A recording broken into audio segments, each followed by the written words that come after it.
Here we go again with Leviticus. Second time in 25 years. First time was 2 years ago, I think, when we were reading through the Bible in a year.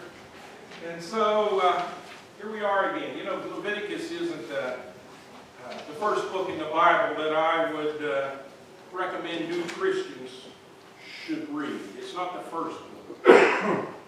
But when we want to learn about holiness, it should be on our required reading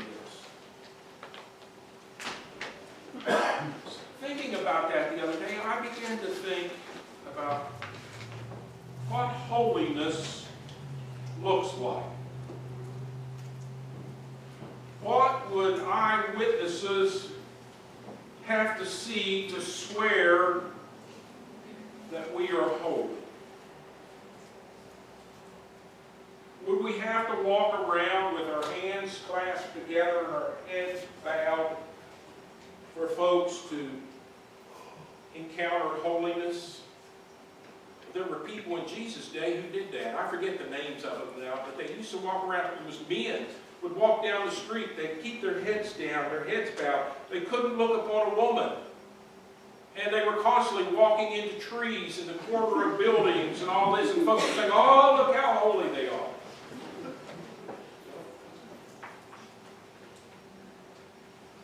How about, would folks think we're holy or see holiness if we wore a cross around our neck and carried our Bible everywhere we went? Huh? Would they see holiness there? Or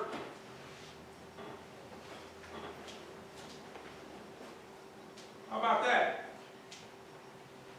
Festivals.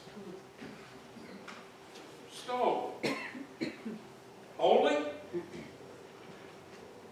don't think so. Probably not. Maybe it's wearing religious slogans on a t-shirt. Call them witness shirts, huh? Maybe it's wearing witness shirts.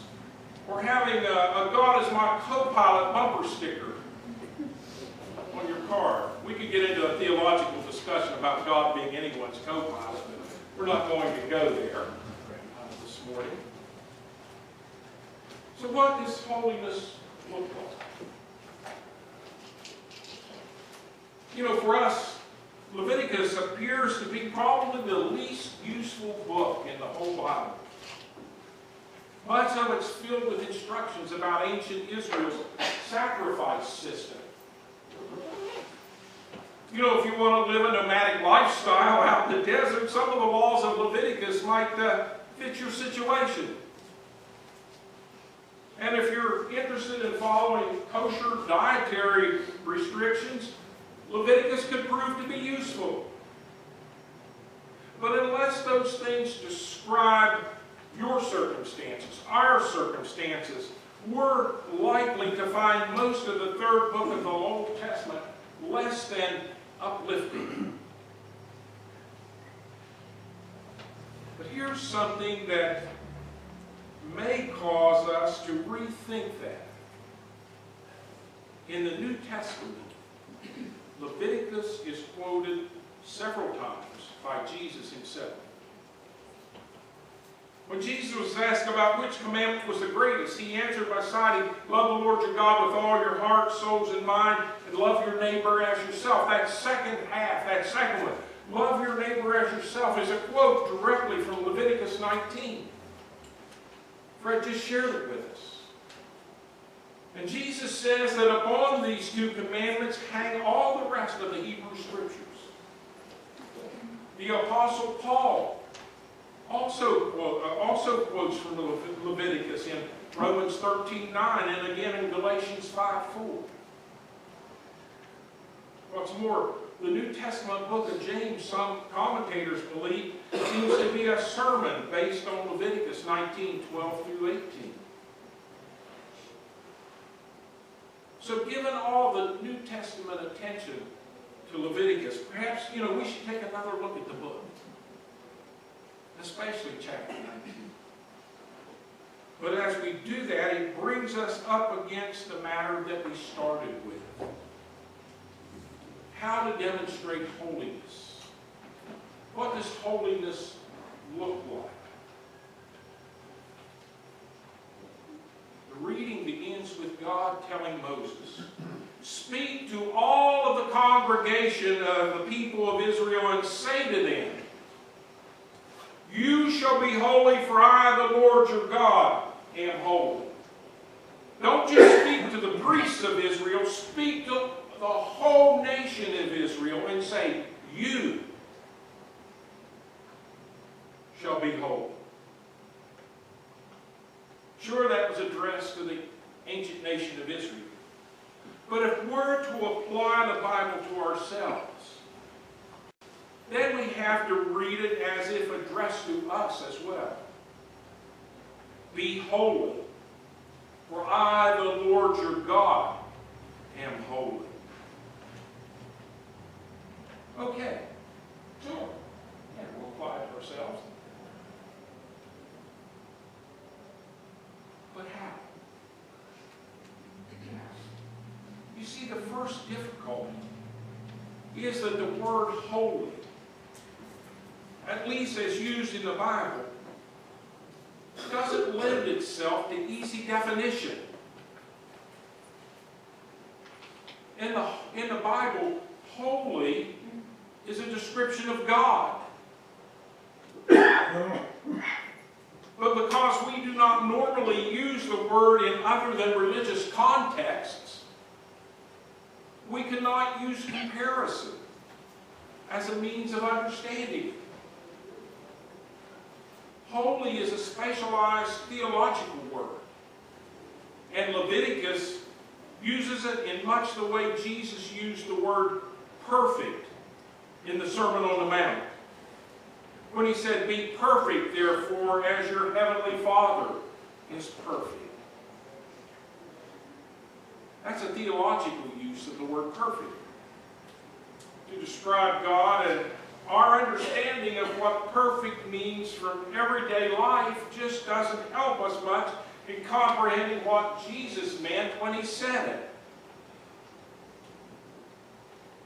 So one way we can begin to understand the command to be holy, however, is from Leviticus itself.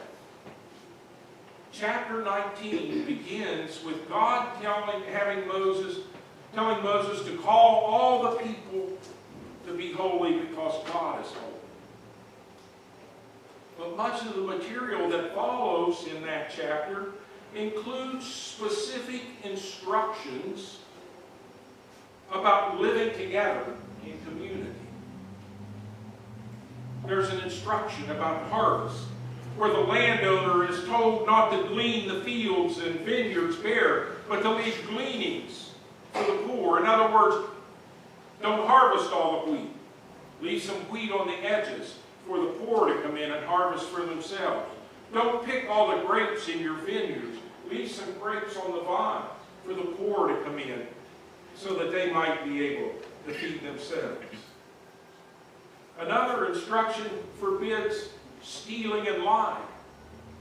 Yet another warns against taking advantage of folks who are deaf and blind. Justice is to be administered impartially. People should not slander one another or seek vengeance against one another. And God sums up all those instructions with a command: "You shall love your neighbor as yourself." But there's one more phrase added after that. And it is, "I am the Lord." So it reads, "Love your neighbor as yourself. I am the Lord." That final phrase brings the whole discussion back to the main point. The command to love one's neighbor as oneself isn't given just because loving one's neighbor is a good idea, and it is, or because it makes the community run better. I'm sure it does. Rather, the command should be observed first because loving one's neighbor is the essence of holiness. God says to be holy because He is holy. And that means He wants us to stamp the imprint of His way on society. Jesus makes the same point in the Sermon on the Mount when He instructs His hearers to be perfect. He's not talking about perfection in the same sense of never making a mistake, or even of never slipping into sin. Rather, He's using the word in the sense of completeness. Something can be said to be perfect when it's all there, when it's complete. Jesus is talking about extending the principle of loving one's neighbor even to one's enemy. Love your enemies, Jesus says, and pray for those who persecute you, so that you may be children of your Father in heaven. And then He concludes that section by saying, be perfect, therefore, as your heavenly Father is perfect. He could have used the word complete, or He could have used the word holy. See, the trouble with being holy is that it cannot be rolled up into a single pious activity, or be reduced to a way of dressing, or expressed by lugging a Bible everywhere you go. Church attendance by itself doesn't cover it. Rather, it's the imprint of God in our society, in our daily acts of thoughtfulness, kindness, justice, mercy, generosity, and so on. Things that we seldom think of as expressions of holiness. But there it is. Behind the archaic sacrificial instructions, the outdated rituals, and the complex dietary restrictions of Leviticus that are unnecessary, of contemporary Christian living is the rock-solid conviction that God is not, I say again, God is not a super version of humanity, but is altogether other than we are.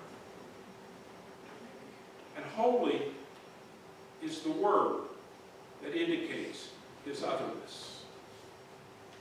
And yet it is something toward which we should strive because He is our God.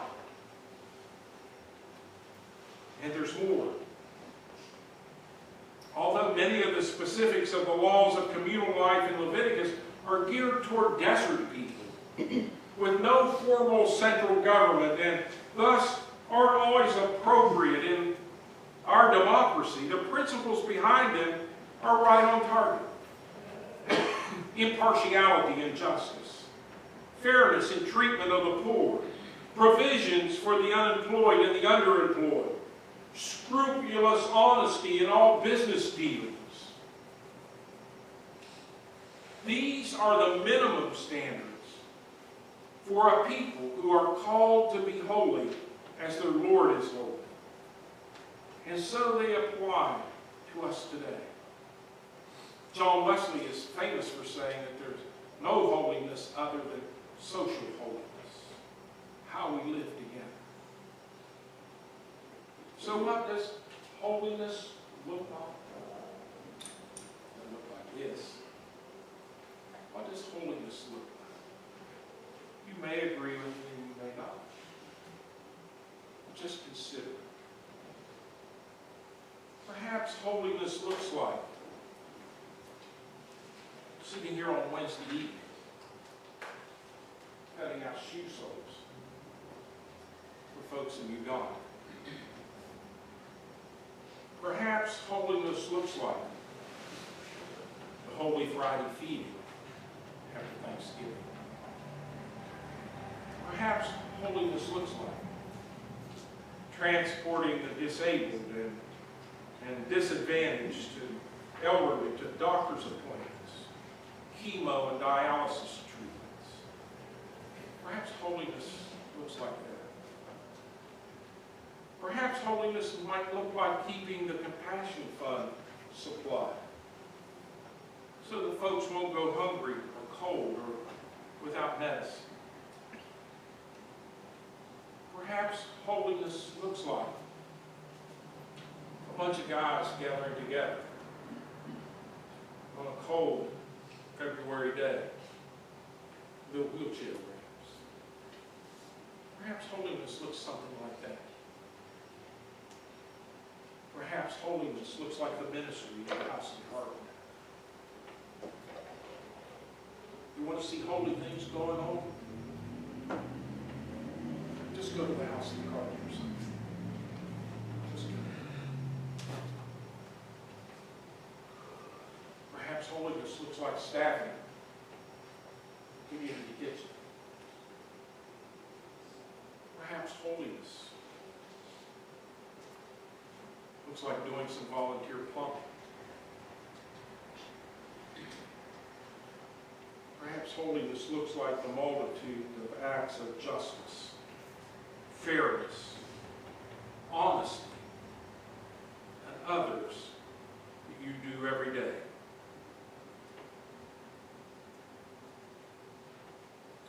Perhaps holiness is being the best disciple of Jesus Christ that you can be. Not just getting along, but being the best disciple of Jesus Christ. That's holiness. And that's why we read Leviticus.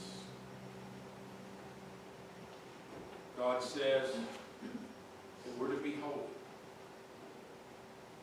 because He, God, is holy. May it be so for